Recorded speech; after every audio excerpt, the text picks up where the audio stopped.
Мальчик босс, год и 2 ему. Вакцинация керек деп ойлаймын, міндеттілер үшін өте обязательно вакцинация, да, чипирование тоже керек деп ойлаймын. Положительно относиться там, керек екен, давайте ешкілер.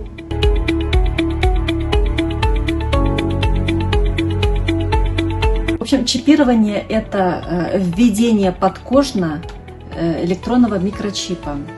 Вводится обычно в область холки. Этот электронный микрочип содержит идентификационный номер. При потере животного можно легко найти владельца. Ну, в принципе, животное должно на данный момент присутствовать здесь и сейчас.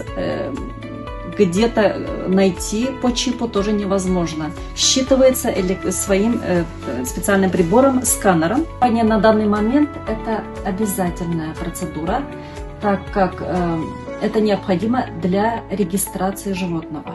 Специальной подготовки к чипированию, для чипирования не требуется. Эта процедура малоболезненная и она быстрая. То есть никак животного не беспокоит в дальнейшем. Оно остается под кожей и последствий не бывает. Делаем одновременно с вакцинацией. Это не мешает друг другу.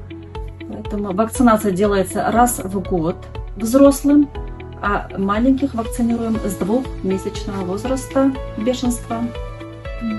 Бешенство есть в комплексе с инфекционными заболеваниями, есть отдельно бесплатная вакцинация. Необходимо за 10 дней до вакцинации прописать огонь животное.